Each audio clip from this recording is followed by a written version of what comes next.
am I like a donut or am I like an empty box? It's just like, dude, I don't know, man.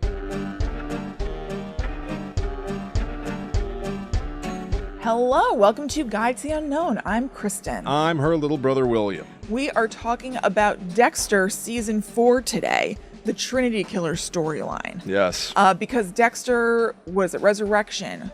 Yes. Comes out today, as you're hearing it in real time. Oh, wow. Mm-hmm. Okay. So we're doing a brand integration. He is back. Yeah. Back in the New York groove. Yeah. I've seen that trailer for the new Dexter series about 1,000 times now. It looks so good. By the way, this is obviously completely unsponsored. Oh, yeah. Yeah. Totally unsponsored. The reason that we're talking about this season of Dexter, we had talked about Dexter Season 1 back in Guide to the Unknown, episode 369. We have now skipped Seasons 2 and 3. Yeah, we will be skipping the duration of Dexter. Now, that is almost an alien proposition for me. Right. Except Dexter's a special creature. Yeah. This season of Dexter, I think, in my memory at least, and we'll talk about the show itself, this is a great example, and I feel like I may have personally said this about season 1 of Dexter as well, where I was like, it functions like a really great, serial killer novel or something. It's an open and shut case. Right. Like you could, by which I mean, like after the final episode of season 1, you can just put the entire show down and feel like you got something that was pretty satisfying. Right. And I feel like season 4 is the other Dexter season that functions similarly, where I'm just like, I think that it's a really strong, we'll start spoiler free. If people don't know, it's Dexter versus the Trinity Killer. It's like one of the most famous episodes, seasons. Arcs. Yeah. Arcs of Dexter. And in my memory, this was just about perfect. And so it's easy for me to ignore seasons 2 and 3, even though I would usually be an ultra completionist. Right. And it's easy for me to ignore about every season that follows. Because it's really seasons 1 and 4 of Dexter that I think, in my mind, make the show what it is. Yeah. No, same. Those are really, I watched all of Dexter, but those are really the things that I remember as being actually good. Yeah. And the rest of it I didn't really care for. Yeah. And I wouldn't, to put it mildly, I wouldn't have necessarily said that. I know that we watched it when the show first aired. Like I remember watching this week to week. Yep. And I remember in season 2, people being like, this stinks. Yeah. And I think I remember actually kind of liking season 3. I think so too. Yeah. Again, we're just doing like a light gloss of like premise, but like season 1 was the ice truck killer. Yep. Season 2, meaning Dexter's up against some big bad, and you chart that over the course of the season. Season 2 is like, well, how are you going to one up the ice truck killer? And they just kind of don't. It's like, if anything, it's people zeroing in on Dexter and his MO as the Bay Harbor Butcher. But that's like, wow, you did that right away. Yeah, totally. Like examining his kills in season 2. And then season 3 was he makes a friend. Right. What happens in season 3? I think he becomes friends with Jimmy Smits. Yes, he does. That's right. It was on the previously on. And they become, Jimmy Smits also has a dark passenger, just like Dexter, our beloved suburbanite serial killer blood analyst. Jimmy Smits is another Dexter potentially. Yeah, for somebody who's supposed to be so alone, he does find a lot of like-minded individuals. He spends a lot of time with other people like himself. And then that brings us up to season 4, where he meets Arthur Mitchell, played by John Lithgow. Oh, yeah. Gow? Lithgow? I think it's John Lithgow. I've said John Lithgow. Yeah. But I don't know now. Hello, Kristen Anderson. What do you think? Can we just do our spoiler freeze here and then totally. And then party? Yeah, totally. I want to see how you say that. How do you pronounce John Lithgow? Because I feel like we're going to say it a million times. I do feel like I've heard it both ways. John Lithgow. Go. Okay. John Lithgow. All right. I'm going to John Lithgow for it. Totally. What do you recommend this season of the show? Yeah, I do. It's a 12-episode season. Dexter comparing himself to another serial killer. Trying to learn from him. Can he be a family man? Can he have it all? Yeah. He's like Liz Lemon. Yeah, for him, he's not trying to balance career and family. He's trying to balance killing and family. Yes. I also recommend it. Yeah. It doesn't mean that No, in it's not all 2025 perfect. I think it is as perfect as my memory might have told me. No. This is a highly cheesy show. Yeah, but no, I'd still overall recommend it. Yeah, especially at the beginning. It's so corny. Oh my God. Yeah. So, do you want to get right into spoiling it? Yeah, totally. All right, we're going to spoil the show after Of course. this commercial break. Yep. All right, so we're going to hit some spoilers in a 3 and a 2 and a 111. She's an old woman. Are there any old women in the show? I know. Is there one to be found? Maybe John Lithgow. Yeah, I suppose. Yeah, he's an old woman. He's the old woman for He's the these old purposes. woman Yeah. that we need. Right. So we're spoiling Dexter season 4 now because that's the way that makes it the most enjoyable to talk about. Yeah. And this sucker aired like a good 20 years ago at Yes. this point or something. Yeah. I think it was 2009. 2009. So something. 16 years ago. Yeah. People have had time. I think that there's a lot of this season that has already entered the sort of cultural zeitgeist somewhat. Yeah. I think people, if you know It's Dexter, mostly faded. But yeah, if you know Dexter, then you know about the this. Trinity Killer. For sure. What did your If you know Dexter, you know Lundy. So you're absolutely right. right? Sure, yeah, I know all about Lundy. Yep. It's, So yeah, what did you remember about this, and then how did that contrast with what you found? Here's what I really remembered about the Trinity Killer. Because I remember watching this, again, as it was coming out, we were watching this, and I remember having a real big pat myself on the back moment. Because maybe they'd already given enough clues. I tried to pay attention in this watching to see, was the show nudging me in the right direction, or did I, As to who the Trinity Killer was? Wow, what a feather in your cap. I figured out who the killer was by the final episode. The entire thing. Boy. They revealed that John Lithgow is the Trinity Killer, in episode 1. Right. But no, he's called the Trinity Killer because this FBI agent has, in his free time, Yeah. the FBI doesn't believe him that there's a serial killer. Which is because these serial killings have gone on for over 30 years, but they're not every murder has the same MO. He has a ritual of 3 victims. Right. He kills a teenager or a young adult. A young woman in a bathtub. Yeah, he kills a young woman in a bathtub and stages it as a suicide. Then he makes a mother of 2 jump to her death from a height. Then he bludgeons a father of 2. Right. So they're thinking that these are all individual crimes, not the work of the same person. Yeah, because you think about a killer, a real life killer, like a BTK. He, as far as I know, it seems like he always basically did the same thing to every victim. Right. But the Trinity Killer, Frank Lundy thought he does this ritual. It always happens in 3. And I remember getting about halfway through the season and going what would be awesome? Everyone keeps calling him the Trinity Killer. The FBI guy thinks he's the Trinity Killer. Wouldn't it be so cool if you found out that he's more than that? You found out that there's a 4th victim or a 5th victim, and their understanding of him is still just the tip of the iceberg. And I feel like it was the next episode that they revealed that You were like, yes. Yeah. Yes. I was like, oh my God. It was a really fun, I'm seeing the Matrix kind of moment, you know? Yeah. And because they reveal that his pattern is not 3, his pattern is 4. He always starts his spree by abducting a young boy who then is only listed as a missing person, not a homicide. Right. And A homicide? The side of hummus, you got a homicide.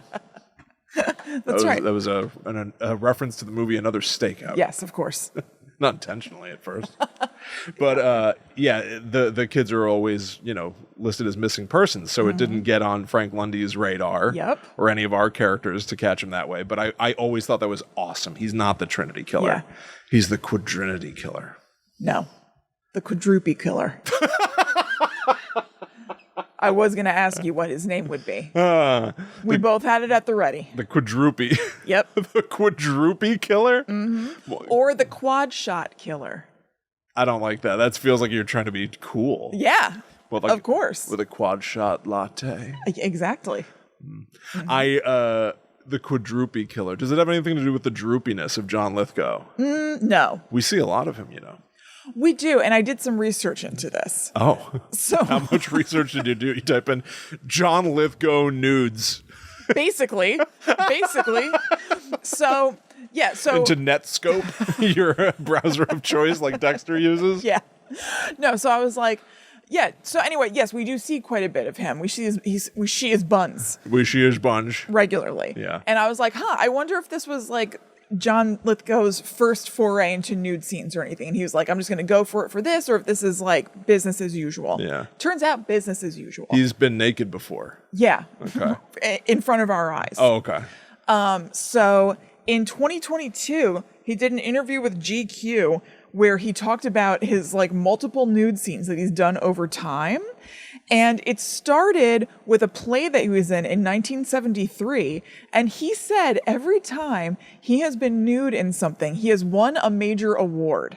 He won a Tony for that play. He won an Emmy for Dexter. He's done it in other movies and stuff and won, an Oscar or something, or I don't know what. Yeah. And then, so this year has been the most recent one. He's in a movie called Jimpa, where he is nude, full frontal. What? And so I wonder if Oscar Gold is on the way. Oh if the my pattern God. holds. Can So someone- Trinity has his own pattern. John Lithgow has his. That's true. He's got an MO. Mm-hmm. I'll only do it on one condition. I win a major award. I get to show it. Right. The Oscar statuette is nude. Someone could I guess it Photoshop is. John Lithgow into the Oscar statue as a nude man. May as Or well. a full frontal image of John Lithgow with an Oscar dangling upside down. Just saying. Again. These are options for the world to use. Why the hell not? Or not use. Yep. I But so I learned that. did you clock that episode 1 of this season? Mm-hmm. Like it plays. It's funny. You don't need to have really seen seasons 2 or 3. I don't No, think. Like no. you kind of can jump from season 1 to season 3. You'll have a couple of missing pieces. Barely. But like I remember season 1 opening with Dexter driving at night being like, this is the night it happens. Yeah. Has to happen. And that's how this season opens. And you're like, oh, he's on another kill Right. hunt. He's hunting to kill. He's actually hunting down diapers or something. Yes. But they do this like cutting back and forth thing because John Lithgow is like getting nude to a bath or something. And you're like, oh my Yeah. God, are they treating like if you didn't know, Right. could you look at this and be like, John Lithgow's the potential victim? He's the Marion Crane getting in the shower. Right. Right. And he's nudie. Yeah. But then they do the old switcheroo and you find out this is the night it has to happen. Is that Dexter has a newborn, Yep. Harrison, and he hasn't been sleeping and he can't wait to sleep, but Harrison cries and keeps him awake again. Yeah. And John Lithgow is not some innocent getting into the shower. He is a madman who is like attacking a woman. Yep. And slicing her femoral artery in the tub and looking at her face in a little handheld mirror. This guy's sick. It's already over. Yeah. Trinity Killer is very disturbing. Yeah, He's it's very scary. scary. That's the other reason why I was kind of excited to revisit it and talk about it here. Is like, I'm a big fan of like serial killer fiction. And like, this is one of the scariest. Yes. No, he's really scary. Killers. It's frightening. And like, it's incredible. Like, it really does. This does feel like it should be like a book sitting alongside like an Agatha Christie novel. Yeah. Or maybe a James Patterson. Yeah. More James Patterson, perhaps. Right. But yeah.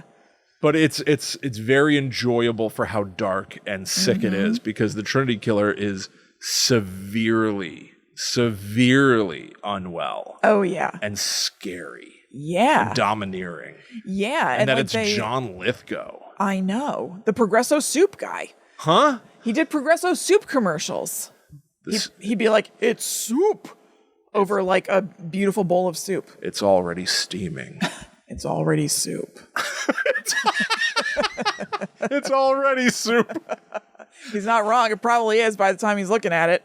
It's already Let's- soup. Let's not pretend it's not. His line, his voice. I don't even know where to start with John Lithgow because I like him. Oh, yeah. He's great. I knew him primarily I had watched one movie with Dad where I think it was like a Wesley Snipes movie or something.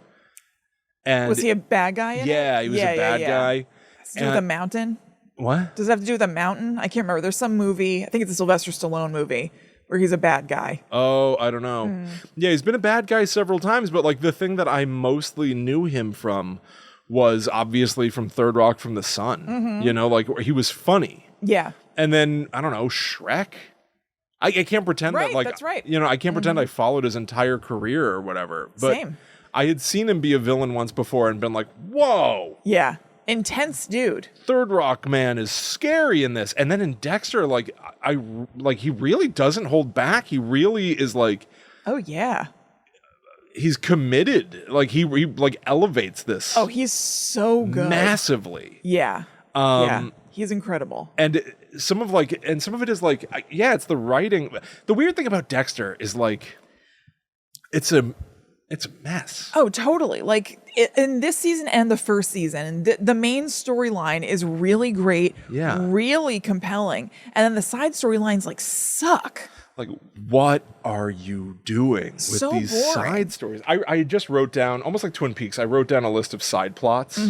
Like, here's what we have to deal with. It's Dexter versus the Trinity Killer, and this similar, like, internal battle of Dexter, like, can I be a family man? Trinity Killer, he's probably a lone wolf madman, and then he finds out that John Lithgow has a family, and he's like, oh, wait, it can be done. You can find a balance. Right. And So like, before I kill him, why don't I learn from him and study him a bit? Because maybe I can actually get something from this. and that's a fascinating push and pull of all of that. But then you have all of these asides to all of these subplots that are just maddening.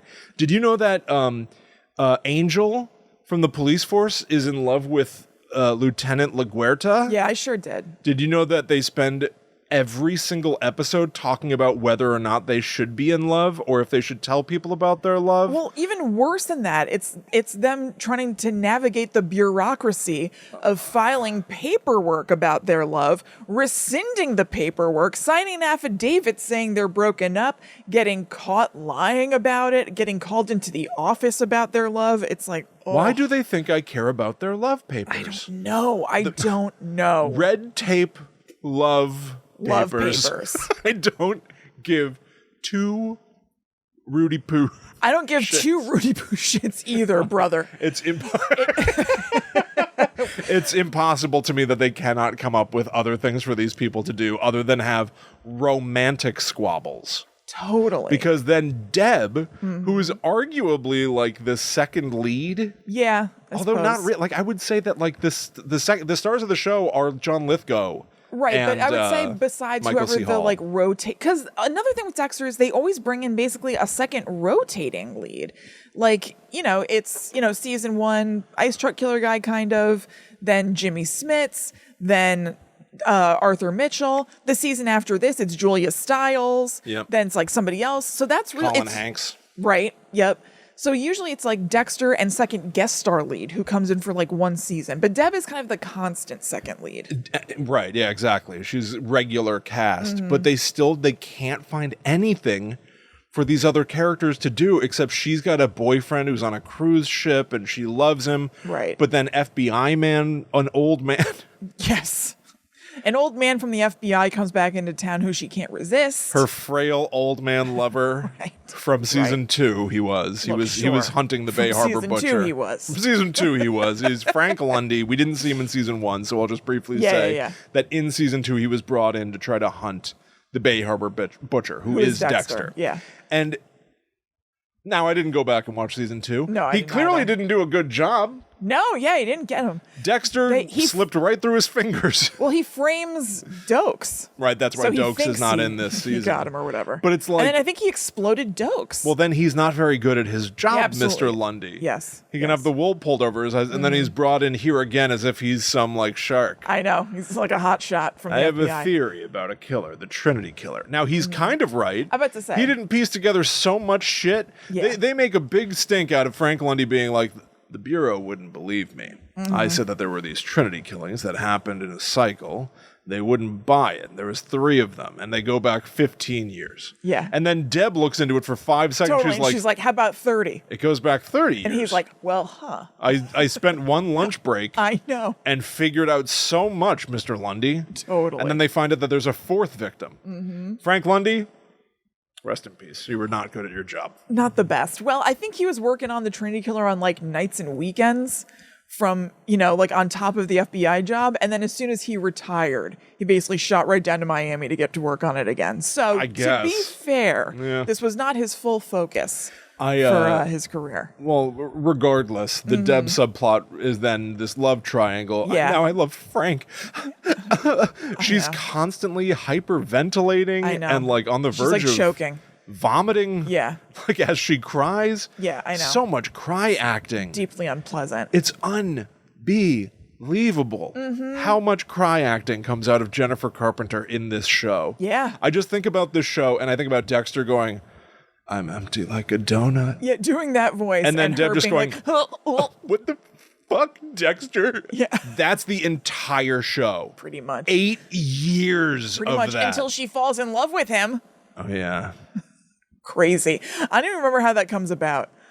I know. But I was just like, when I finished watching this, I was like, okay, so this is going to be a wrap on me and Dexter. Like, I'm not watching any more of this, like this original run of the show. And I was just like thinking about what has happened since. So much. And I was like, oh God, remember all that? Well, here's the thing is like, again, like the sort of like importance of events of this season where you can almost disregard seasons 2 and 3. It's here's what Dexter is. It's season 1. Yeah. It's season 4. Yeah. And then I'm pretty sure, based on what I'm seeing, I think you can almost jump to the new one. I think so. Because I think that everything that happens in seasons 5, 6, 7, 8, then they did a reboot a few years ago. Yes. Where he was in Alaska. Like, it kind of seems like the new one will hold your hand well enough to say, like, all right, 16 years have passed. We'll catch you right up. Watch 1, 4, and maybe jump to the new one. Who knows if the new one will be any good? I actually think it would probably be 1, 2, 4 because they do talk about, I watched maybe one episode of, what was it? It was called Dexter New Blood was the one that was set in Alaska. My understanding is that they do talk about the Bay Harbor Butcher a lot in that. So, I mean, you could basically just know that the Bay Harbor Butcher was what they called Dexter in Miami. And he got so you don't away with really it. need to know a ton about it. But the Trinity Killer does briefly show up in a flashback in New Blood. Oh, is that right? Which I watched a little bit of. I could only find like a behind the scenes featurette with like a little interview with John Lithgow about it. Did he came back? Yeah. He shot new footage. Yes. Is he a ghost? Is he like one of the I believe that it's Harrison, I think, like having like a memory of being the baby in there. So they reconstructed the bathroom set of Miami and had him like POV, like from Harrison's POV in the bathroom with like all the blood and everything. I think it was like a really brief thing. Was he wearing But briefs? they still did it. No, not that you could see. They didn't show dingle or dangle, but I mean, it was just like chest. That's what he calls them. There are only 2. There are only 2 things. There's dingle and there's dangle. Right. Which is which? We may never know. But like the little clip that I saw was like him kind of coming into frame. You could tell he's like, at least not wearing a shirt or whatever, but they're not like really going into it. Yeah, fair enough. Okay. Yeah, I like... But he was like, I was happy to come back. anything to get back in that bathtub nude Good job. in Yeah, front yeah, of a camera. I can't really do that. My character... This is my Lithgow. My character is dead. Well, yes, I can. Sometimes dead is better. Sometimes dead is better. Because he was in the Pet Sematary remake, and Will and I could not stop saying that. If you could see a word cloud of things Kristen and I have said to each other, sometimes dead is better is up there, but really, the thing we actually say... There's a tweak. There's a tweak to it. Yeah. It's meaningless. It's fine. Yeah, move on. Sure. Okay. Sometimes poop is better. That's really what we say all the time. Doesn't mean a goddamn thing. No. It's just fun to talk like that. Yeah, we just like it. From episode 1, I wanted to remark on something that they did that I thought was fun.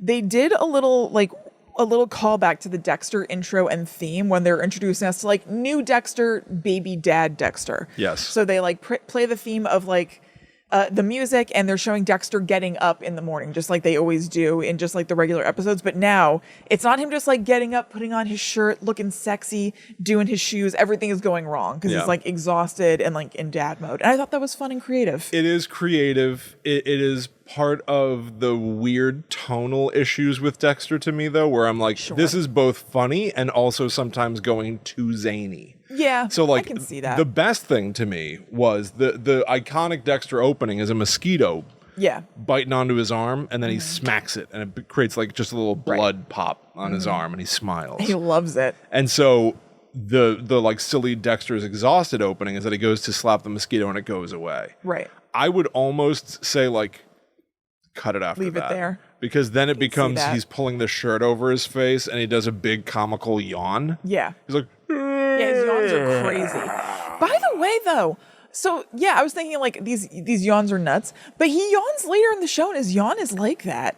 It is. Maybe he just yawns like that. Maybe. It's so weird, though. It's a really weird yawn. It's huge. It's like a big to the back of the theater kind of comic yawn. I don't understand. But then like he tightens his boots and the laces snap. Yeah. That doesn't have anything to do with being tired or being a dad. That's just bad luck. Right, but I think it's just he's having a rough morning. I guess. Kind of theme. I mean, my point is essentially that the joke was made. Yeah. And then you just watch that joke continue to happen. Well, but it's happening for more of the theme song to play. They didn't do the blood orange. No, they didn't. No, it wasn't the whole thing. So squeeze the blood orange, then slip in the goo. Yeah. Whoa.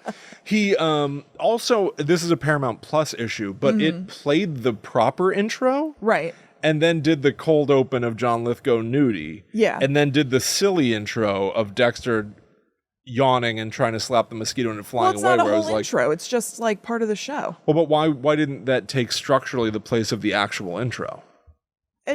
No, I don't think it would. But you end up watching basically the intro twice. It was like when I tried to watch Murder, She Wrote and Amazon screwed up and it played like the intro of Angela Lansbury running through Cabot Cove. Right. Like 4 times in a row where I was like, Al, what is this? Was this how it really was? We should all be so lucky now because Peacock took down Murder, She Wrote. It's really messing with me. Oh, true. Yeah, I would watch that just intros over and over now. I'm sorry, that was a sore subject. Yeah, it's okay. I apologize to you. Thank you. I apologize to our audience. Thank you. Well, anyway, it worked for me. Okay, fair enough. I found it was amusing. Dexter so here's the other big subplot is him and Rita. Yeah. Like, is he gonna be a good dad and be able to? Or they go to couples therapy. Yeah. And she wants him to open up, and he's an empty shell, and he can't. Right. This starts annoying to me. Where I don't know. Dexter has always been about like balancing, secret life and public life. But now he's married to Rita. Right. They have a baby named Harrison, and he's now dad to Rita's 2 kids, Astor and Cody. Yep. And he's dropping the ball so hard that it's like, well, how are you blind? Are you that delusional that you're not even aware that you're so vacant from their lives? Yeah.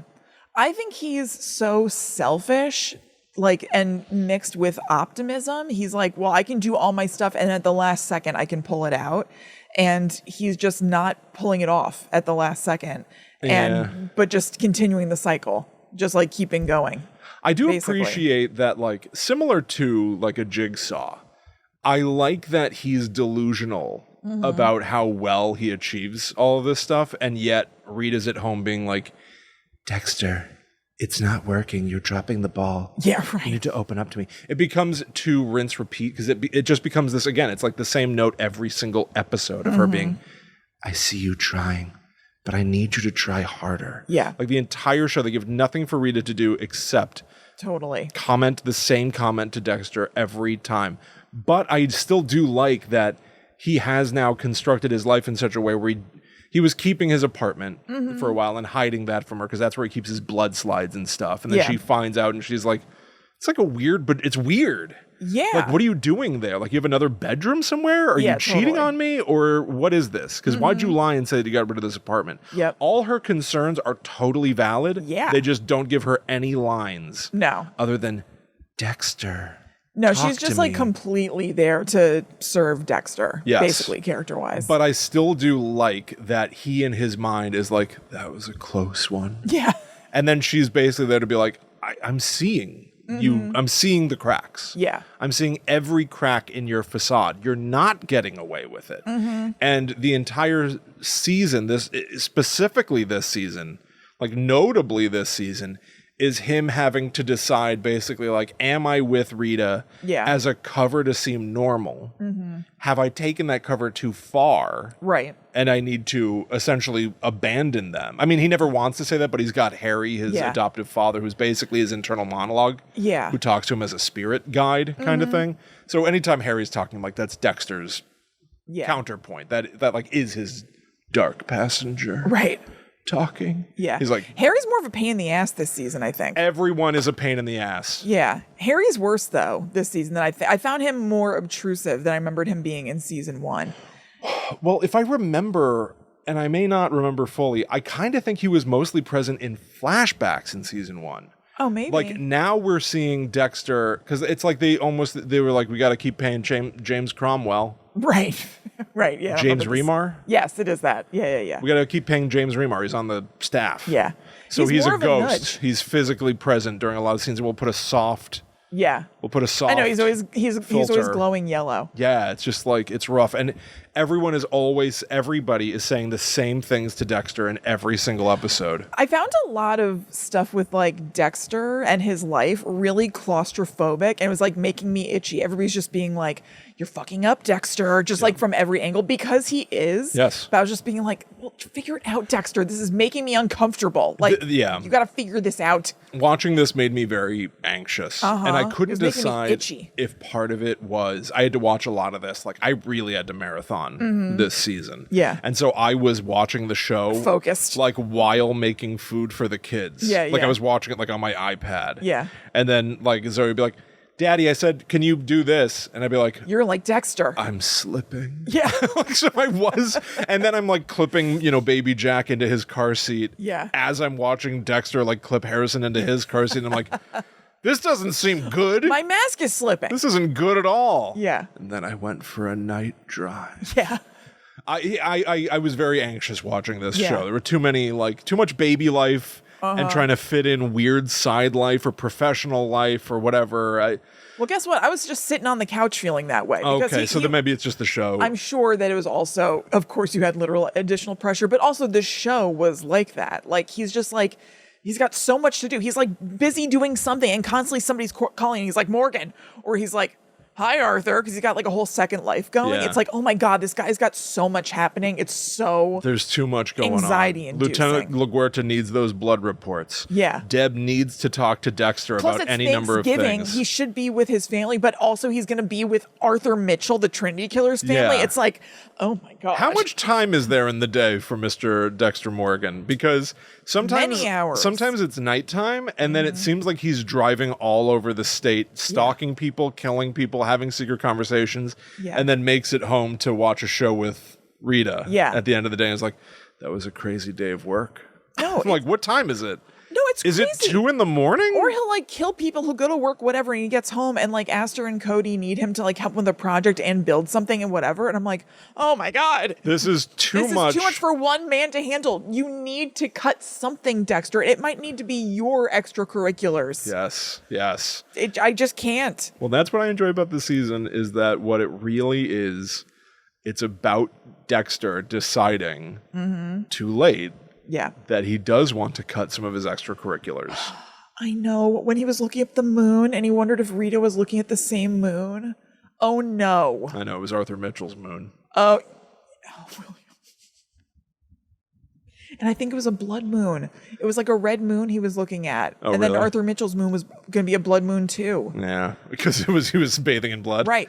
Yes. Yeah, it's a tragedy. God damn it. Like this one My is heart was pounding. This one when is that was a happening. bona fide tragic season. Like Yes. season 1 of Dexter, I really liked that it ended with the sad, bitter. Like we're spoiling everything, by the way. Is that known? Yes. Is everyone prepared? We did the countdown. All right. So season 1 of Dexter like it concluded sadly with him like acknowledging his past and recognizing his brother and being like, but you have to die. Yeah. And that was hard for him. But then it also ended on this delusional note of like, if people knew what I do, right, they'd throw a parade. And it's like that delusion was exciting. Mm-hmm. And then it's like he finally in this season seems to be the entire arc for him is realizing, oh, I can't keep all of this up. Right. And if one thing has to win out, I don't want to be Arthur Mitchell. Mm-hmm. I do not want to be this guy who, yes, he's been successfully killing and eluding capture for 30 years, but we find out bit by bit that he's also like this domineering, caustic, evil presence in his family's life, even though for all appearances, he's dressed it up to make it look like they have a perfect family life until you look closer and realize that he's a monster. Right. And so Dexter's comparing himself to that the whole time and finally like comes up with his answer at the end where he's like, something has to go. I don't want this for myself. I don't want to do this to my family. He like does decide that maybe he can try to stop killing or try to leave this life in some capacity. Yeah. Only to find out that Rita is the final victim of the Trinity Killer. His wife has been killed. He comes home to find her body in the bathtub overflowing with water and her blood. And their baby Harrison sitting in the middle of the bathroom, sitting in pools of his mother's blood. Now born in blood, just like Dexter was. Now, I remember you and I watched this in real time. Yeah. And then we watched it again. Oh, really? Mm-hmm. Yeah, I really think that this is like a very impactful, strong story. As much as like, if you could, I'm not like really like a big fan cut guy, but like if you could just cut together just the Trinity Killer storyline, I know. You just really have to prune everyone saying the same things every episode. Are we in love, Maria? Yeah, totally. Oh, are you kidding me? Like, can we get back to the thing that's compelling? I know. Because the thing that's compelling is so compelling and so emotional. And like, it's a shockaroo that like I started watching this and my eyes are rolling at how cheesy some of the transitions are, how much like they're like way Cuban more music, like like how many rumbas there are against somebody being kind of dark and mysterious. It's just like, this is like a corn factory. Totally. And then by the end, I was like almost crying because you're looking at baby Harrison in blood. I was crying. It's hard. It's a heavy story and a fascinating one. Totally. So let's get into some of the cool Trinity stuff after we tell you about patreon.com/GTTUpod. This is where you can go if you want more Guides to the Unknown and if you'd like to support the show, which we appreciate so much. We have a second weekly podcast called The Netherworld Dispatch that comes out every Monday. And if you join us on the Demon tier, you get all of those episodes. And we have other tiers that you can check out where you get them at different increments. So just go take a cruise over on Patreon, see what works for you. And there's also other stuff over there. We have a Discord, which is like a cool chat room where people are talking all the time. You get ad-free episodes of just regular Guides to the Unknown when you join us at the $4 or up tier. So you skip all ads, all us talking about Patreon, all of that. No fast forwarding anymore. There are movie commentaries, newsletters, all sorts of stuff. And you're also helping support us in our small business here. And we just could not appreciate it more. So thank you so much to everybody who is already part of our Patreon. You all rule. People really like it. We get such nice feedback about it. So it just is like a really great symbiotic little situation. So thank you so much. Thank you, everybody. The most recent episode of The Netherworld Dispatch is episode 221. You need this little boat. You need this little boat. So we took a look at horror news, and it included a bunch of merchandising stuff. Yeah. There's Jaws 50th anniversary merchandise, which is like a Lego boat that has like a really weird logo on it. That's what that is referencing. Yeah, or a tagline, I should say. It says you're going to need a bigger boat, but it says like you're going to need ... No, it says you're going to need a ... bigger boat. And it's like on this tiny boat. So we were workshopping and we came up with a better tagline. You're going to need this little boat.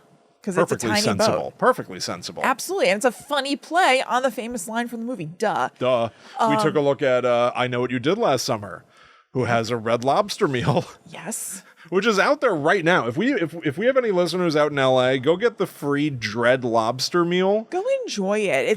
Get a free Dread Lobster meal. Go to dreadlobster.com get the meal, Yeah, they're free food trucks that are just popping up. throw away the lobster roll, No, eat it. I bet it's good. send us the bag of Southport potato chips, Yes. the Dread Lobster box, and the like crime scene soda or whatever they're calling Yeah, it. crime lime. It's so silly. I want it. It's delightful. I want So it. we looked at that. We looked at the Angry Orchard and Jason Universe short film that's coming out. Yamaha. We watched the trailers for Frankenstein and Weapons, and it's an awesome show. So It's so much fun. yeah, go check that out. Go check it out, everybody. We've also got a lovely review here from Honey Doodle, Ooh, honey doodle. titled Love Your Show. Great podcast. I've been listening for years. Keep it up. Also, check out Destination Fear. That's a good show you should review. They had drama with Zach Bagans. Okay. Put it on the list. All right, great. Put it on the list. Put it on the big board. Honey Doodle says, Yep. What Honey Doodle says, we doodle. gotta doodle it. 5 stars. Excellent.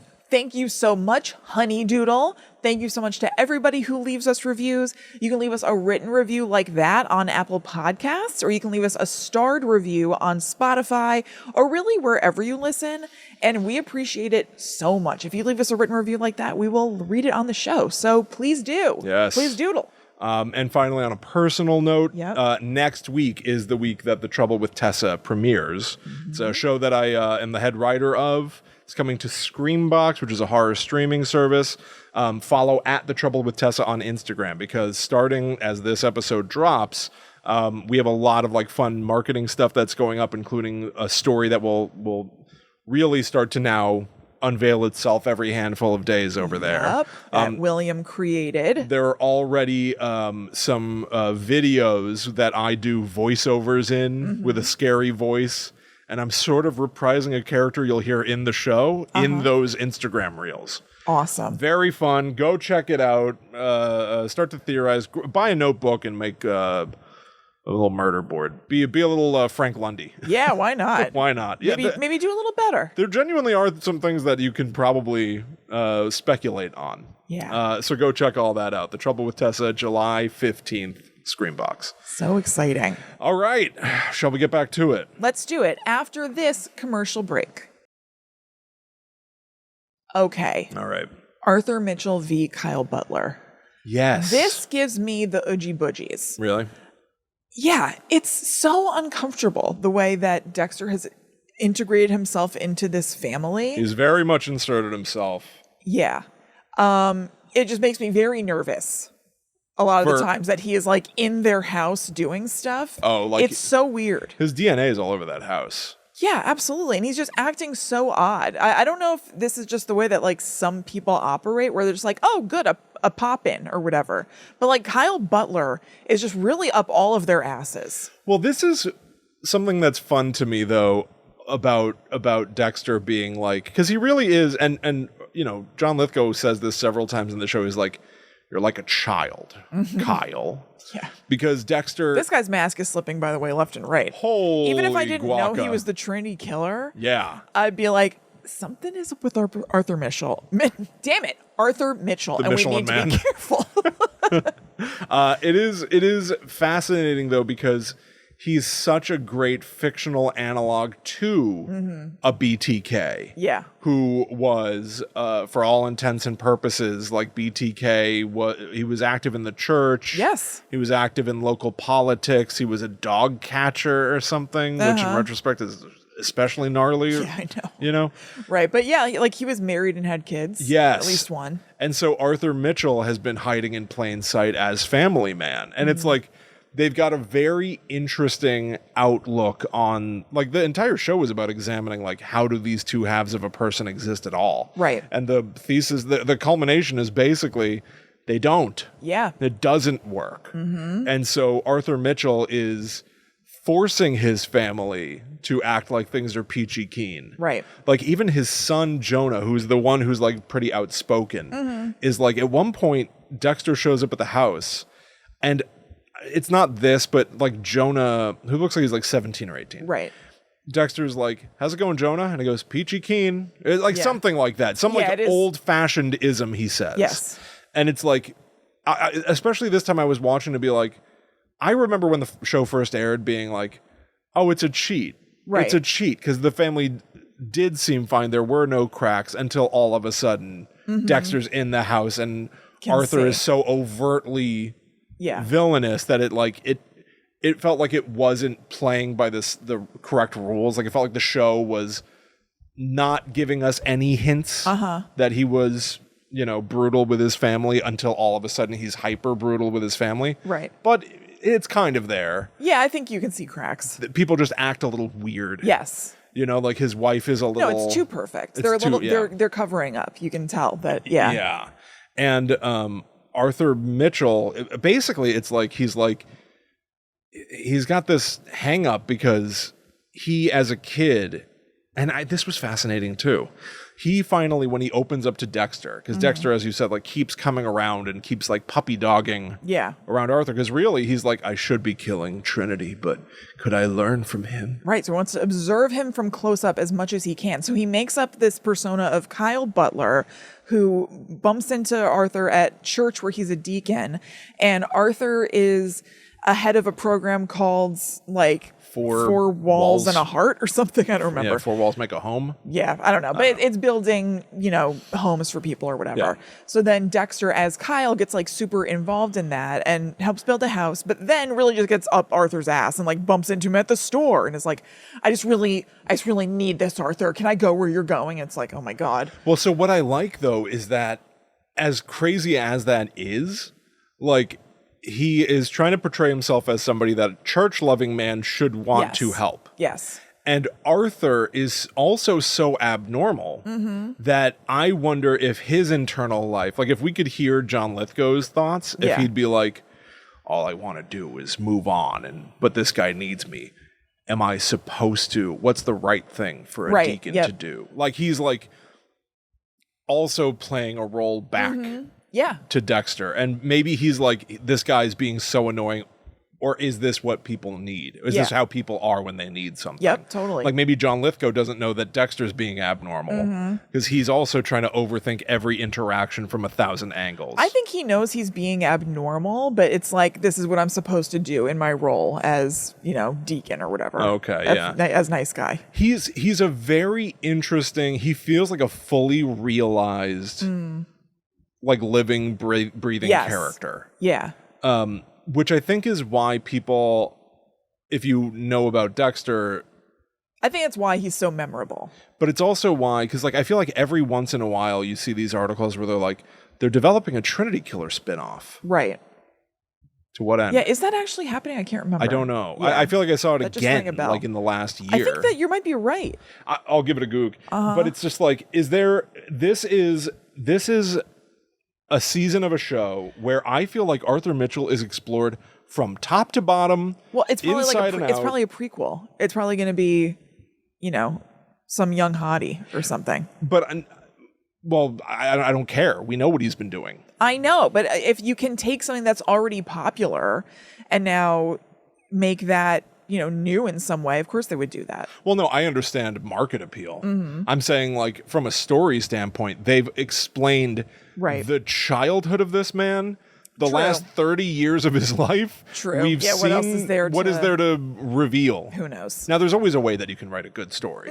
I'm not quite saying that it's impossible or something, but it's this entire season is about uncovering everything about this man's entire life. Yeah. It's okay. Yeah, we've really excavated it. It feels like it'll just be redundant. Yeah. to delve into that. Yeah. So it does say a Trinity Killer spin-off series set in the world of Dexter is in development. Okay. The series will explore the early life and psychological descent of Arthur Mitchell, the man who becomes the Trinity Killer. John Lithgow is expected to return as a narrator, similar to how Michael C. Hall narrates Dexter: Original Sin. I don't know. Yeah. I don't know. Weird. And that's when I killed someone the same way I always kill them. That's again. Right. And again. And then I did it again. Yeah. And that's why I had to do it again. Yet again. It's okay. Right. All right. Yeah. Yeah. All right, whatever. As we'll see. Yeah. I'm basically just thinking of times that this made me oh God. When when Dexter conceived of a way for himself to go to Tampa with the Trinity Killer, because he was like, oh my God, he's starting his cycle again. I'm going to kill him now. Like, I got to like jump on this or else it's going to start again.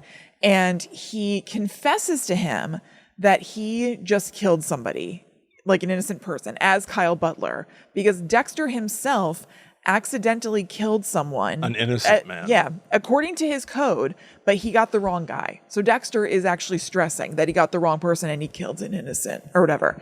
And so he wants to talk to the Trinity Killer as another killer about remorse and kind of see what he has to say. But of course, he is talking to him as Arthur Mitchell from the perspective of Kyle Butler. And he says that he killed a man while hunting by accident. And this really unlocks a glee in Arthur Mitchell. He's like feeling super unburdened himself in a way by this confession, because he's like, oh my God, I'm talking to somebody else who's responsible for the death of an innocent, because Arthur Mitchell considers himself responsible for the death of his sister back in the day, because she originally died and kicked off his obsession with the bathtub part of his ritual because he was watching her shower when he was 10 and she was 16. It was perfectly innocent. Yeah, right. And I think something more happened. Yeah. Yeah, I think that there's like a lot of subtext with so like much a lot subtext. Of this Yeah, it's stuff. fascinating. Yeah. Totally. And she slipped, fell, he says, the shower glass broke. It sliced her, what is it, your carotid artery? Femoral. Yeah, it must be femoral. Yeah. Guess leg. Femoral artery, and she died or whatever. And he's like, oh, she was innocent and she died. It was my fault. You killed somebody who's innocent. And he is just like giddy the day after Dexter tells him this and basically like snapped. And it is super uncomfortable to watch.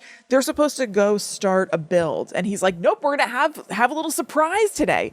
And his surprise for Dexter / Kyle Butler is going to the house that he grew up in, which is in Tampa. There are people who live there now. He basically just like barges into the house and he's like, oh, we just need to go see something. I grew up here, whatever.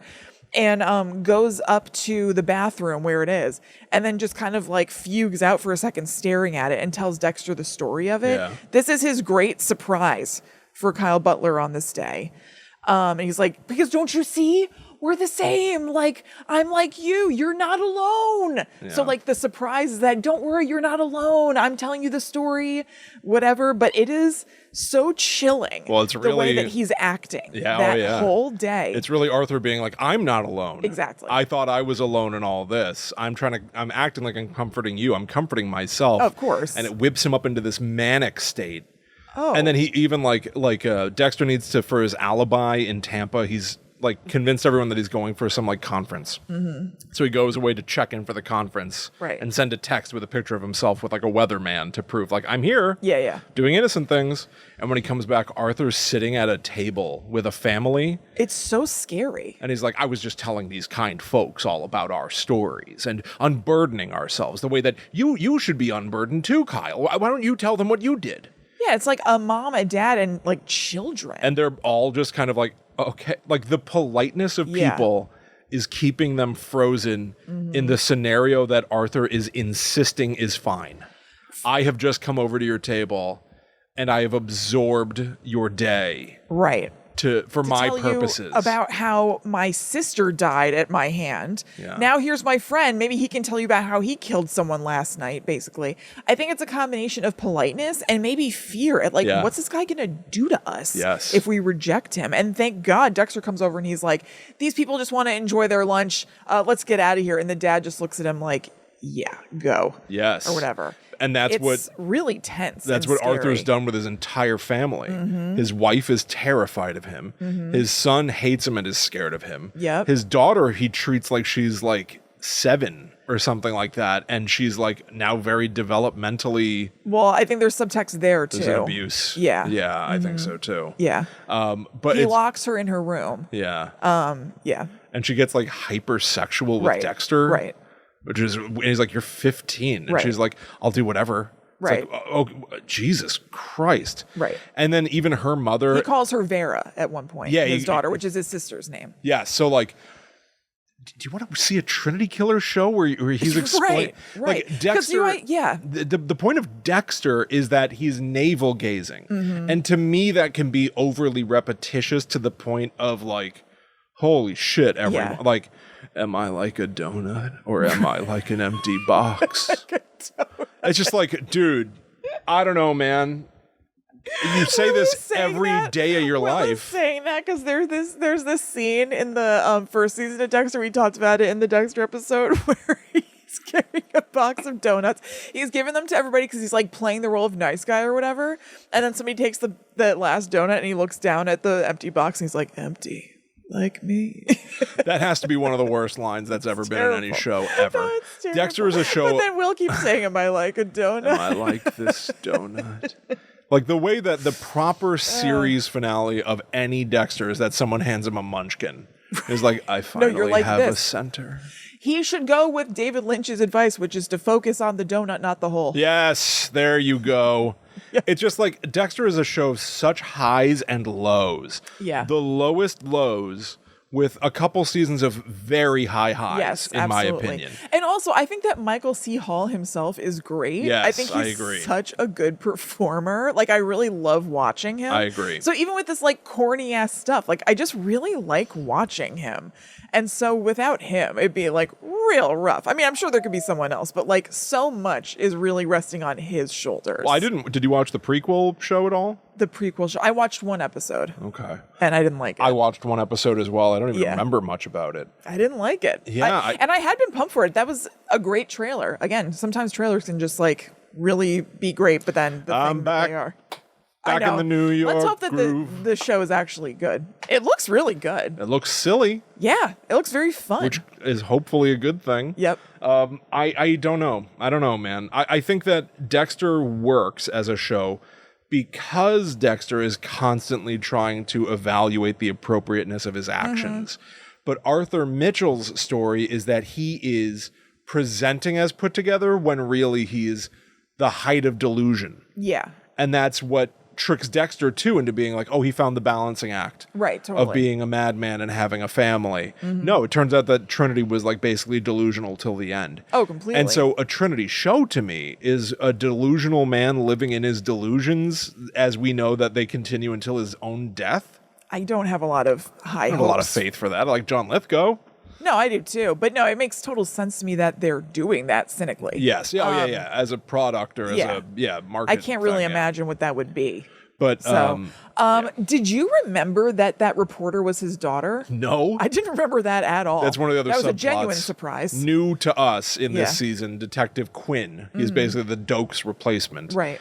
Is having a relationship with a reporter, and she's getting information about cases and then publishing them, which then is maybe exposing people to the Trinity Killer or all these other things. She's basically like using him for her career. And then out of nowhere, she answers the door. Hi, Dad. Yeah. To the Trinity Killer. I was like, what? Me too. I was shocked. I didn't remember that at all. There was a ton I didn't remember. I mean, I haven't rewatched this since we watched it as it was live. So there was a lotus if I remember. Whoa, Quinn's house or apartment? Did you clock that? No, my eyes glaze over whenever Quinn's on the screen. It's crazy looking. If the person's not named Dexter or Arthur, they have no bearing on anything I care about. They would do exterior shots of Quinn's, and it's like pastel yellow and blue and like swirly whirly from the outside. I was like, what the hell is going on here? I just Miami, baby. You were right. I was like very down on Quinn, and then you and I were talking the other day, and you're like, that performer is really good. He is good. He is good. Yeah. I like that guy quite a bit. All these performers, quite frankly, I think are good at what they do, except for Jennifer Carpenter. Yeah. I just gave a little look.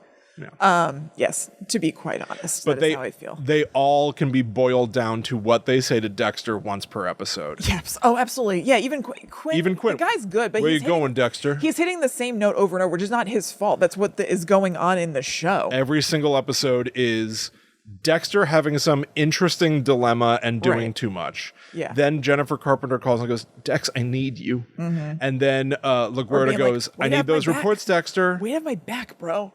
Yeah, there you go. Yes.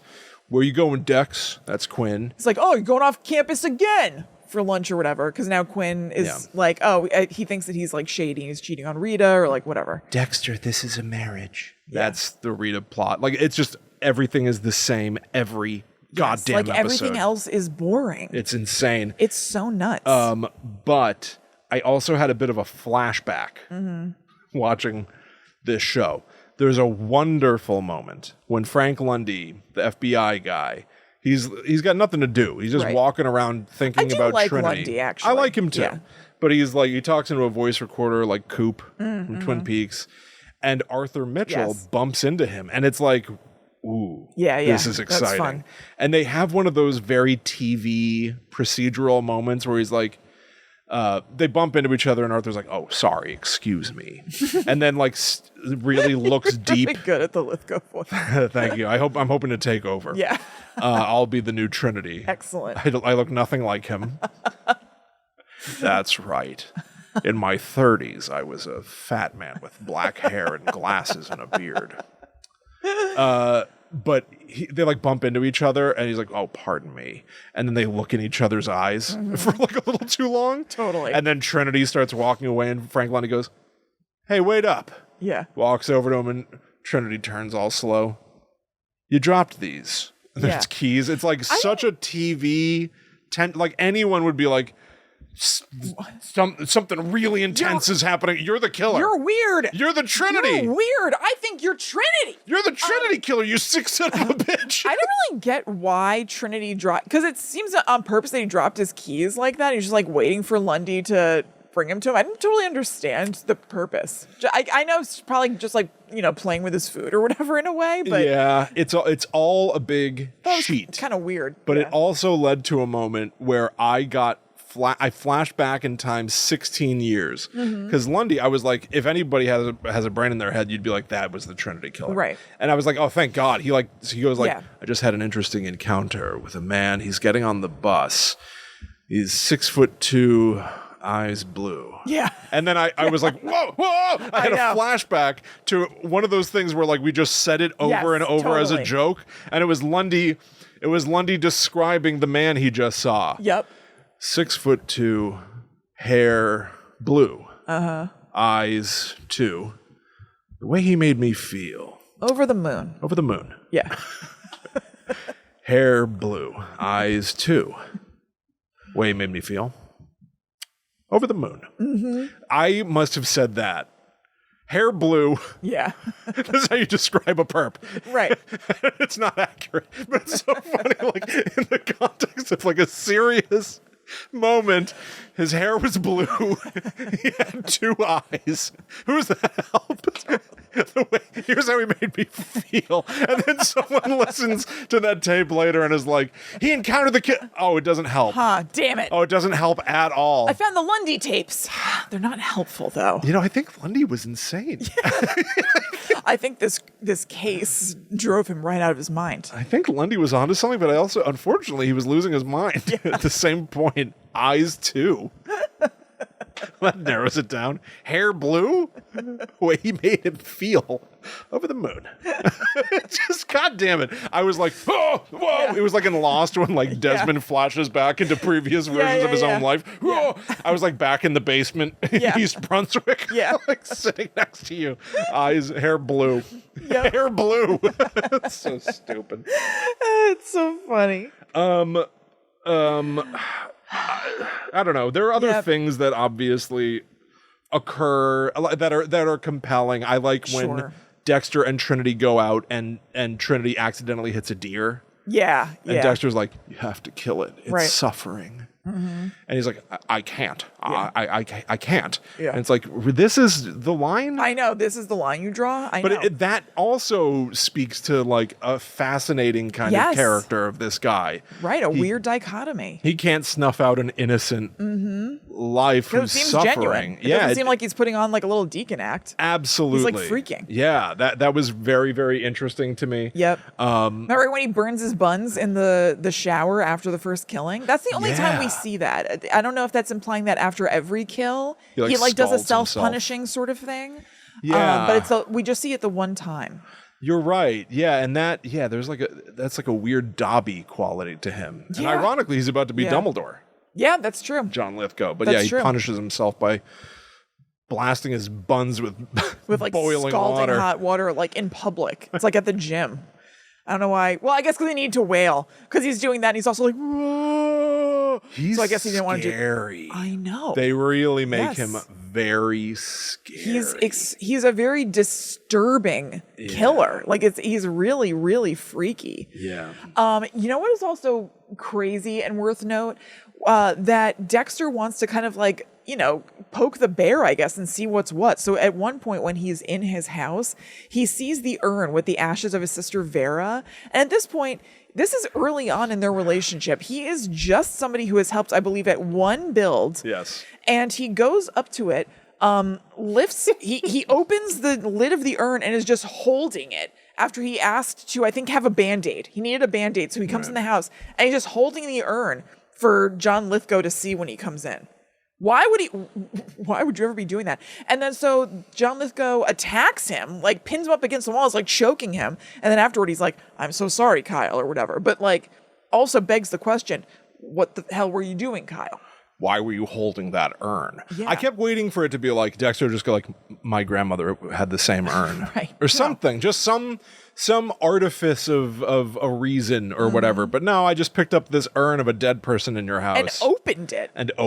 And was being super weird. Yeah. Yeah, I don't know. They're two weirdos. Yeah. But the only thing that I could reckon is that Arthur is also obviously so off and maybe doesn't know where the line of normality is. Yeah, I guess that's true. That like maybe he's like, I'm so sorry. I guess that's It's like normal. maybe some people do sort of like do that, like pick up an urn to be like, who is this? Or like, are you okay? Let or me whatever. look at it. Like it like overcompensating and correcting. Like again, if you could hear inside Arthur's mind, would it be like, maybe that's something people do. Maybe I should be being normal.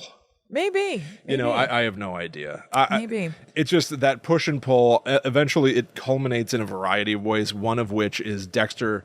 And again, about repetition. Like, so much by the end of the season is like, he goes back to the Trinity Killer's house like 3 times. Oh my God. After Arthur's already on the run to be like, Jonah, what do we know now? He's just up Is your their dad Is your asses. dad back yet? Yeah.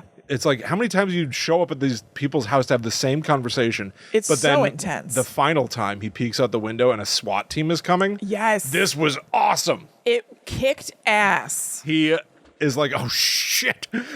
Everything there are great things that happen in Arthur's house, because there's also the Thanksgiving brawl.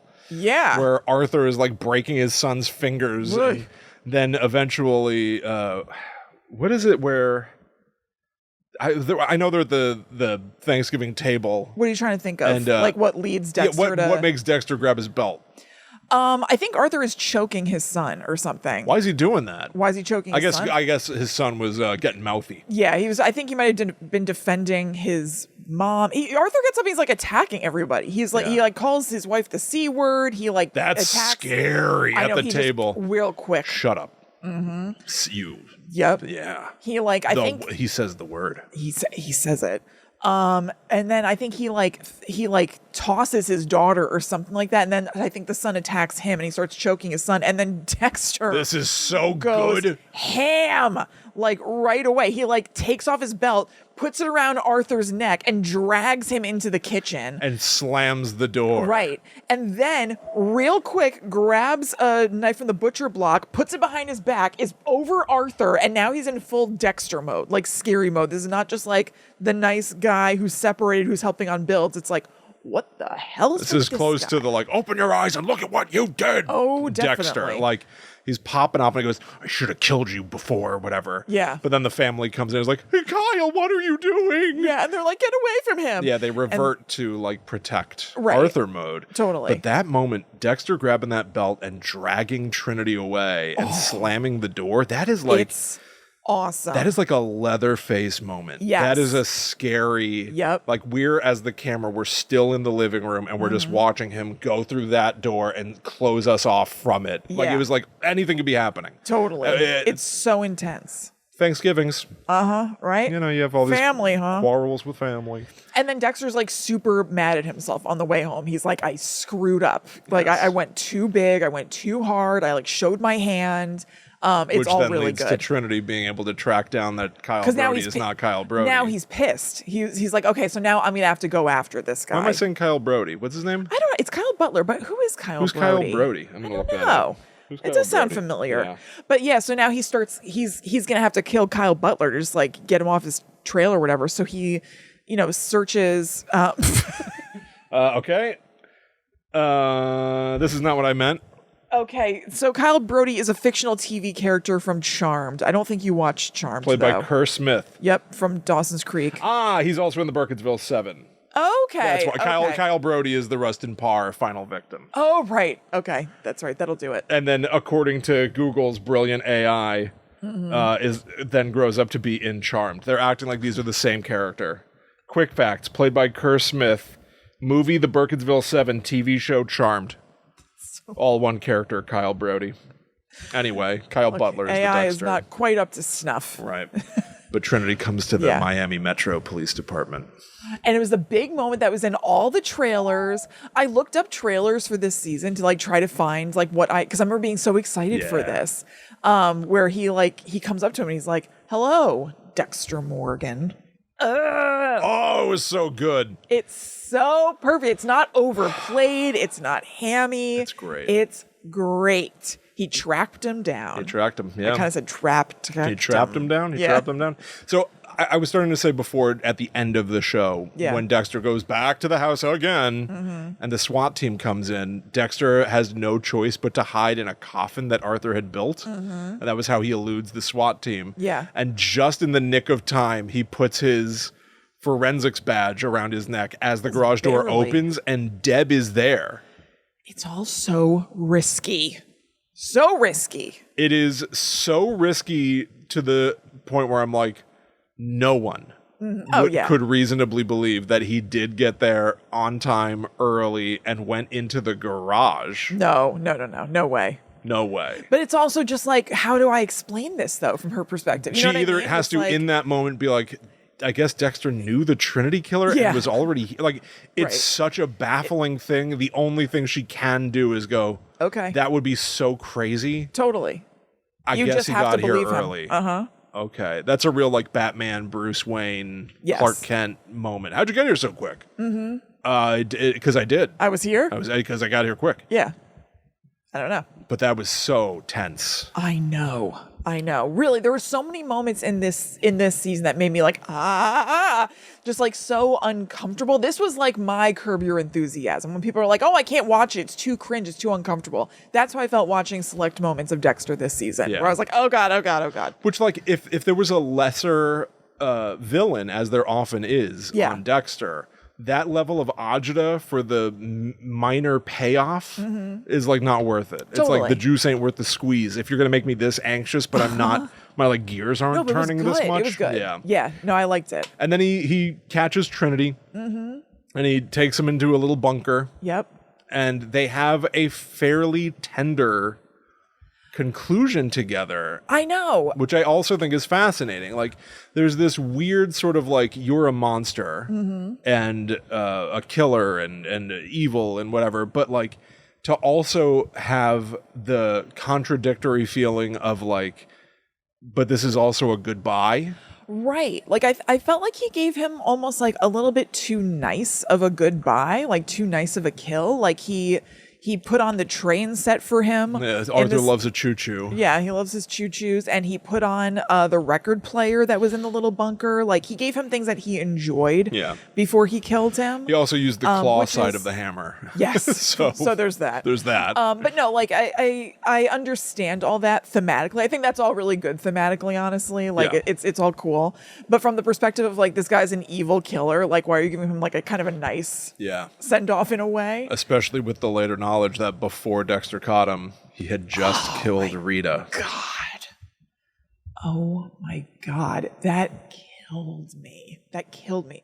My heart was pounding. Starting with when Dexter was on the boat. They set this all up so perfectly. They Like, really do. The end seasons of even just having seen season one, like there's kind of familiar end of episode and maybe even end of season specific music. Like there's just kind of this like nice wrap up music. A little rhythm. A Yep. pattern that you're accustomed to. Right. And so We're they're playing that. He's having a voiceover. It's all very just like pat and just familiar. And then that all ends. Like he gets a voicemail from Rita, and it's like, oh, Dexter, you know what? Like, we thought that she is out of town, and so there'd be no risk for Rita. Which is like, also not worried at all. perfect. Like, a half hour earlier is like, you fly out and I'll catch up with you tonight. Like, that in any other season could have been the like, oh, you got to get Rita out of the way. She can't be involved in anything. But it's a double blind or something. Totally. So bluff. you thought she was just out of the picture entirely. Like, there was no concern. Yeah. But then he's at home and he gets a voicemail from her saying, oh, you know what? I'm such a dope. I had to double back because I forgot my ID. And so he calls her back, and I just got to chill. He calls her back and the phone rings inside the house, and he finds her purse, and he's like, what the hell? Then Harrison, he hears the baby start crying, and he It's runs. like a chill up your spine moment. And he runs into the bathroom and sees the baby on the floor with tons of blood everywhere. And then it pans to see Rita in the bathtub with the bathtub overflowing with blood. And he realizes what has happened. Trinity got there first. It's like Dexter got to agonizing. Trinity too late. Dexter decided that he was going to try to fix his life and just be a family man. Too late. It's agonizing. And just the way the show dropped it order-wise is gut-wrenching. Like he's giving a voiceover speech about like how he cannot wait to see Rita. They had a really sweet moment earlier in the episode about, I feel myself tearing up. God damn it. Weak. God damn it. About she's going to go somewhere, and he's like, I can't wait to meet you there. Yeah. And it's really, really sweet. And but he's too late. The one thing I don't like is when Rita's voicemail goes, take some time to look at the moon. Yeah. You deserve All it. right, thank you. You deserve it. You brought me back. I deserve to look at the moon. Thanks, You brought me back. Yeah, thanks, Reed. Thanks for the permission. Thanks for the permission to look at the moon tonight. Otherwise, I'm with you 100%. There's also It's just something so sad about seeing a baby. I When I watched the show, And the I baby did not was spend time around crying. babies. Yeah. You know what I mean? Like, Yeah. like now, does it do anything for you spending time around kids to Yes. see a kid in blood? Yes. Holy. And the baby was crying. Shit, did I not he like picks that. up the baby, and the baby's crying. It's awful. And it's so sad. It's awful. And part of my brain goes, is it too fictionally perfect that like Dexter was a kid in a shipping container in his mother's blood, and now his own son is in his mother's blood? I don't know. It's so good. Yeah. It's so effective and like emotional that I don't even want to like evaluate it on that level of convenience or something like that. Yeah. It just works. Totally. And that is the thing that like I think is like gonna have major this entire arc of everything of Dexter being like, can I be a family man, or like Arthur and I are similar monsters, but I would never do what you do. Right. And then again, we're talking about spoilers. I'm not going to open it up to the future a little bit. Dexter does abandon his family. Yeah. Like he does everything that everybody says to him in this season, where like his hairy internal monologue being like, Arthur's family is being pulled out of that house in shame. That's what's going to happen to your family eventually. Yeah. And Arthur being like, you're just like me. I would never leave my family. You're going to, Dexter. Right. It's like, no, I won't. And he does. He abandons his son eventually. Like his son goes to live with like a grandma or something. Yeah, Astor and Cody are like never heard from again at a certain point. Yeah, they like go to live with their grandparents or something, and they come back at a certain point. So I was curious. I watched like a teeny bit of the next episode because I wanted to see the fallout. Oh, okay. And then I was like, okay, I'm not going to be able to find out what happened. So I like Googled some stuff to find out like, what do the police think happened to Rita? Like, you know, what's They have to know it was the Trinity Killer. So here's what happens. Okay. So Dexter is on the lawn in the next episode with Harrison, and he says it was me because he's blaming himself. Right. But the police, like people hear that and everything, like Quinn hears that. and like latches onto it. So the FBI knows that Arthur Miller is the Trinity Killer and everything, of course. And they're on his trail. They don't know that he's dead, obviously, but they can't find him. The closest thing that they have to the Trinity Killer is Kyle Butler. The family has talked about this Kyle Butler guy. I don't know how they have been totally isolated from Dexter. I guess they're in like witness protection or something. I'm not sure. Right. But the FBI is looking for Kyle Butler. Quinn starts to suspect that Dexter is Kyle Butler because they have put together composite pictures of Kyle Butler, and he's like, that looks like Dexter. Holy shit. I Yeah, know. it's a very, just like, he's got very defined features. Yes, he does. Remember when that little kid gave a description of Dexter and it was Jesus? Yes. That didn't help anyone. Dexter really got lucky on that one. That was crazy. But also, Quinn heard Dexter say it was me, and he finds Dexter's reaction to all this like weird. Like, Dexter's kind of like stoic, and he's just like, your neighbor is more upset than you are about this. Like, what's going on or whatever. So that is one of the main thrusts of season 5. There's also a lot more going on, obviously, but just in terms of there's a new like, serial killer and whatever. Yeah, just in terms of like Rita's death, I want to kind of like wrap up. Quinn eventually drops it from a combination of him starting to date Deb, and he's like, okay, so I'm gonna like get off the relationship Dexter, shit. of course, get off the Dexter trail, and also Dexter helps him out of a jam. So he's like, all right, I'm going to abandon my investigation of this. You really got me out of that squeeze, Dex. I'll overlook your murderous tendencies. Basically. And that's basically the gist. Like, in the course of there being so much else going on in You that helped me jump my season, battery. I can't look into him. He's my girlfriend's brother. I do know what it is. It's a whole thing. Right. So that, plus there being so much else going on with the season, they eventually just go away from who did this. Because we know that it was Trinity anyway. We know. Yeah, well, that's the other problem with Dexter is that you watch Dexter solve the Trinity killings, and then you watch the police also solve the Trinity killings. There's a major repetition problem in Dexter. I do know, because I did a tiny look ahead, I do know that, like, Arthur's family comes back into play partially. Like, his daughter killed herself. Okay. And then I think Jonah, his son, kills his mom. Okay. Or something like that. Like, Jonah, the son, has another Dexter encounter. Okay. But the real thing, and you talked about it in terms of that, whatever that limited series was a couple years back. Yeah, New Blood. Harrison grows up. Yes, yeah. Having been abandoned by Dexter. The thing Dexter said he would never do. Right. Are we still supposed to like Dexter? Like, Dexter is a messier villain than he seemingly has ever been. Yeah. There's no artifice of Family Man anymore. He seems to just be completely unmoored. Yeah. Crazy at this point. But so he's like living in Alaska, and Harrison tracks him down. And I guess that's where they get into a flashback with the Trinity Killer, which I didn't realize. But like, Harrison's like, I want to catch the Trinity Killer. And Dexter's like, he's dead. Right. I killed him. Yes. And Harrison now knows that Dexter is a killer. He does. And that series ends with, and again, we're doing spoilers for everything. Yep. That show ends with Harrison killing Dexter. Yep. But now we know that Dexter survives that, and he's back in a New York groove. He moves to New York. And I guess Harrison is a chef now. In the trailer, it looked like he was going, yes, chef. It was like the bear. But I guess he's going to end up in New York. I'm sure he's tracking Dexter. Working in New York's hottest club. Spicy. And Angel is going to be there. Oh, Angel.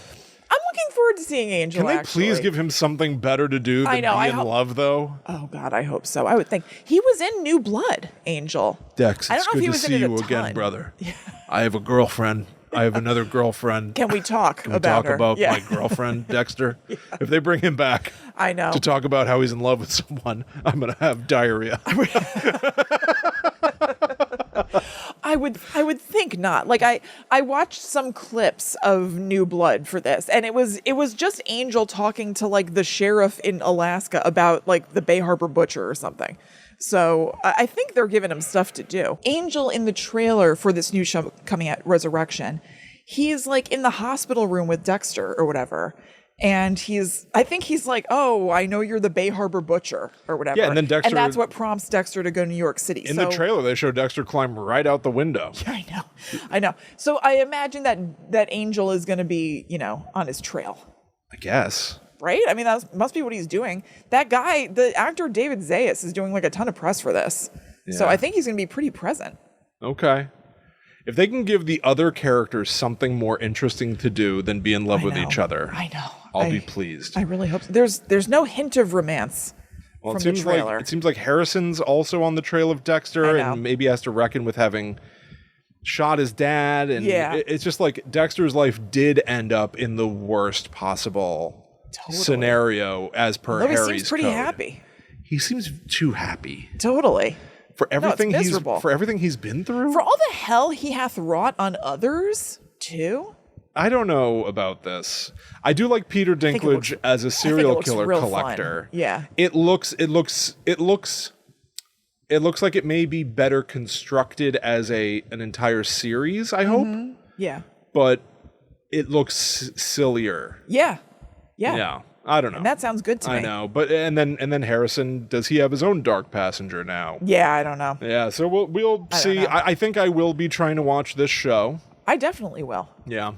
I feel like that's what you said about the prequel. I did try to watch it. I watched one episode. I didn't like it. All right, and then you bounced. Yeah, totally. Yeah, okay, The fair same enough. could happen, but I'm looking forward to trying, and we'll see what know. happens. He's back in a New York groove. That's right. Yeah. He's back. Well, there you go. Is there any other comment that you want to make about the Trinity Killer? Will we see? I would assume that this is all Harrison's baggage, right? Right.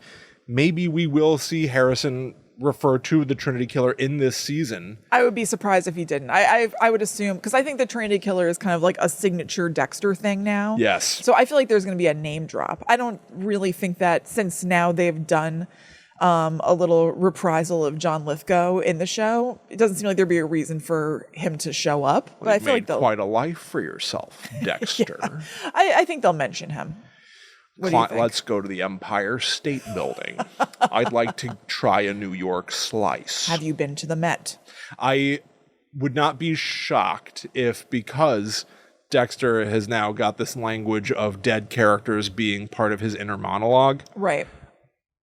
I could see Trinity Killer coming back in that, especially if they're trying to leverage a new season where Sure. it's a Trinity Killer show. That's a good point. You really need to remind people right now. That's a great point. Here's what I think happens.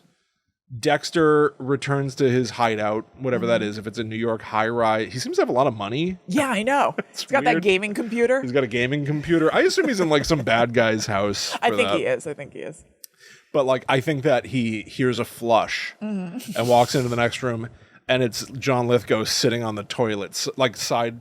I was going to say sitting side saddle. I think it's a serial side killers view. Are sick. Buns and thighs. Hello, Dexter. Do you think he's doing that so he can get another Emmy? Because Yes. he said that whenever he disrobes, he gets Absolutely. a major award.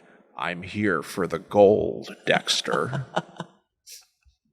You know what? Now that's what I think. You've flushed away your life. It's like there is some parallel to being like, it's exactly what I told you, isn't it, Dexter? You've really gone and gunked it up now. Yeah. Flush. Could be. We'll see. Yeah, totally. We'll see. We will. I loved this. Yeah, me too. I think It that was this great. is a fairly deep, rich story that I think is up there as like a great season of television. Yeah. No, I agree. I thought it was great. High highs, low lows. Yeah, totally. But the median is still high enough that it's like really solid. I highly recommend the Trinity Killer stuff. It's like so impactful and emotional and creative and inventive, and that if anybody else has that sort of aha moment of holy shit, what if he's not the Trinity Killer? What if there's more? And then you have it paid off and the quadruple killer storyline. The quadruple killer. I know. That's how he should be remembered. Absolutely. Ironically, it is weird that he is so well known as the Trinity Killer when the whole point is he's not the Trinity Killer. It can't be undone. He can't undo it. It's too good a name or something. Totally. All right, everybody. Well, that's it. Yep. There you have it. Thank you so much for hanging out with us. We really hope you enjoyed everything. We'll be back next week to talk about something else, some other crap that's out there right now waiting for us. Oh, it's out there. It's episode 400 next week. Right. Can you believe it? 400 episodes of Guide to the Unknown next week. Can you believe it, gang? And we're going to have a very special episode. We hit the road to investigate a bunch of New Jersey haunts. We brought our tools. Yep. We brought our tools. Our Ghost Plumps toolkit. Yeah, hell yeah. Yep. That's next week on Guide to the Unknown. Yeah. For now, thank you all so much for hanging out with us. Hope that you enjoyed this episode. Please consider supporting us on patreon.com/GTTUpod. Follow at GTTUpod on all social media. We post every time that a new show comes out, as new things drop, this, that, and the other. Yep. You can follow us individually as well. Yep, I'm at Chillin' Kristen. I'm at The Myth Traveler. So we'll see you next week in episode 400. Yes. Until that time comes, we certainly must travel. Back to the netherworld go we.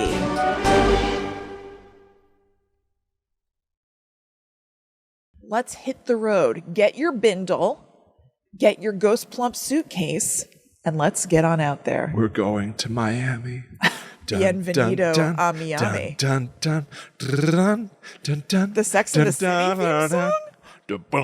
I'm surprised you know the Sex and the City theme song. And I'm surprised you're pairing it with We're Going to Miami. Because it's what the entire show Dexter sounds like. It's always these jaunty Latin beats. I just think about like a lot of like... Sex and the City is like a bossa nova. Would you believe I don't know the difference? Dexter is all jaunty club music and like linen clothes. I know. I'm very excited. At one point, he was dressed like an old man. I was like, he's dressed like Uncle Ray, wearing like white buckskin shoes. Yeah. When he was chasing the Trinity Killer into that bank, he's wearing like white pants, white shoes, a light blue shirt. I was like, what is this? Everyone on this show looks like they live in Del Boca Vista. If anything, it's been refreshing to see that I'm back trailer a million times, at least because people are dressed in clothing black? that I'm familiar with. Yeah, they're dressed normal. They're dressed like they're from the Northeast, which I am. And so I'm like, oh, I recognize this. Maybe if you live in Florida, you're like, what? This is the comfiest thing in the world. Totally. Linen pants. Yeah. So many flowy linen shirts. So many little hats. Oh, I know. So many little hats. Farewell to Dexter, because this is it. That's a wrap. I mean, who knows? Maybe the new show will be great and we'll talk about it or something. Maybe. It would really take a lot, because there is still no bigger feather in my cap than, for me, the king of completion. Yes. As they say. To when I was like, wait a minute. It's in like season 5 or 6. I was like, oops.